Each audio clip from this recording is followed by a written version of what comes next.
महाभारत में युद्ध में लगभग 45 लाख लोगों ने भाग लिया था। हालांकि ऐसे भी हजारों योद्धा या लोग थे जिन्होंने युद्ध में तो भाग नहीं लिया था, लेकिन उन्होंने युद्ध को भयंकर रूप से प्रभावित किया। ऐसे ही 5 योद्धा थे जिन्होंने प्रत्यक्ष रूप से युद्ध नहीं लड़ा, लेकिन युद्ध को अपने तरीके से प्रभावित किया। एक श्री कृष्ण। युद्ध में सभी हाथी और रथों के सारथियों में से बहुतों ने प्रत्यक्ष रूप से कभी युद्ध नहीं लड़ा। वे बस योद्धाओं के रथ या हाथी को चलाते रहे।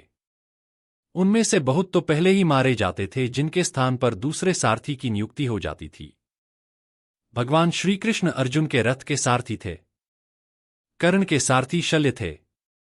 शल्य ने युद्ध में प्रत्यक्ष रूप से भूमिका निभाई, परंतु श्री कृष्ण ने युद्ध में कभी हथियार नहीं उठाया और न ही उन्होंने किसी योद्धा का वध किया। फिर भी उन्होंने सबसे ज्यादा युद्ध को प्रभावित किया।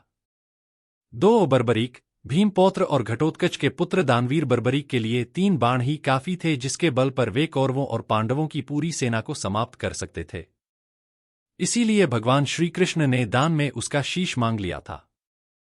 उसकी इच्छा थी कि वह महाभारत का युद्ध देखे, तो श्री कृष्ण ने उसको वरदान देकर उसका शीश एक जगह रखवा दिया, जहां से उसने महाभारत का संपूर्ण युद्ध देखा।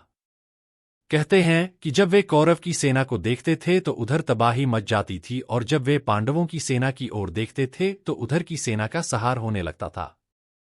ऐसे में उनका शीश दूर पहाड़ी पर स्थापित कर दिया गया था। युद्ध की समाप्ति पर पांडवों में ही आपसी तनाव हुआ कि युद्ध में विजय का श्रेय किसको जाता है। इस पर कृष्ण ने उन्हें सुझाव दिया कि बर्बरीक का शीश संपूर्ण युद्ध का साक्षी है, उससे बेहतर निर्णायक भला कौन हो सकता है। इसे पर बर्बरीक के शीश ने उत्तर दिया कि उन्हें तो युद्ध भूमि में चारों ओर सिर्फ श्री कृष्ण का सुदर्शन चक्र ही घूमता हुआ दिखाई दे रहा था, जो कि शत्रु सेना को काट रहा था। महाकाली दुर्गा कृष्ण के आदेश पर शत्रु सेना के रक्त से भरे प्यालों का सेवन कर रही थीं। 3 इंद्र।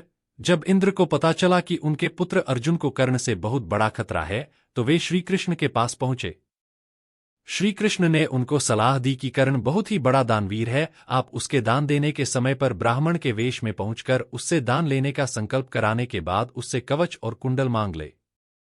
इंद्र ने ऐसा ही किया, लेकिन कवच कुंडल ले जाने के बाद आकाशवाणी हुई कि तुमने धोखे से कर्ण के कवच कुंडल ले लिए हैं, इसके बदले तुम्हें भी कुछ देना होगा, अन्यथा तुम्हारा यह रथ भूमि में ऐसा ही धंसा रहेगा और तुम भी धंस जाओगे।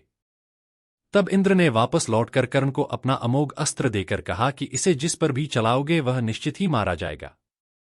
यह अचूक है, लेकिन इसका उपयोग एक बार ही कर सकते हो। कर्ण उस अस्त्र से अर्जुन को मारना चाहता था, लेकिन दुर्योधन और कृष्ण के कहने पर उसे मजबूरन यह अस्त्र घटोत्कच पर चलाना पड़ा। 4 हनुमान जी। भीम और हनुमान जी दोनों ही पवनपुत्र माने जाते हैं। भीम ने हनुमान जी की पूंछ उठाने के साहस किया था, लेकिन उनको क्षमा मांगना पड़ी थी। दूसरा हनुमान जी ने अर्जुन का भी घमंड चूर कर दिया था।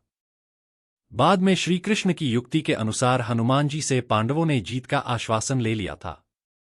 इसी के चलते वे युद्ध में अर्जुन के रथ के ऊपर ध्वज में विराजमान हो गए थे।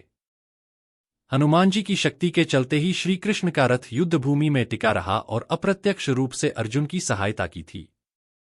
5 युयुत्सु। कौरवों का सौतेला भाई, जिसने युधिष्ठिर के समझाने पर युद्ध के एन वक्त पर कौरवों को छोड़कर पांडवों का साथ देने का निश्चय किया। अपने खेमे में आने के बाद युधिष्ठिर ने एक विशेष रणनीति के तहत युयुत्सु की योग्यता को देखते हुए उसे योद्धाओं के लिए हथियारों और रसद की आपूर्ति व्यवस्था का प्रबंध देखने के लिए नियुक्त किया। इस तरह कौरवों की सेना कमजोर हो गई थी, क्योंकि वे कौरवों की सेना और उसकी शक्ति का संपूर्ण ज्ञान रखते थे। जब युधिष्ठिर सशरीर स्वर्ग जाने लगे तब उन्होंने परीक्षित को राजा और युयुत्सु को उनका संरक्षक बना दिया था।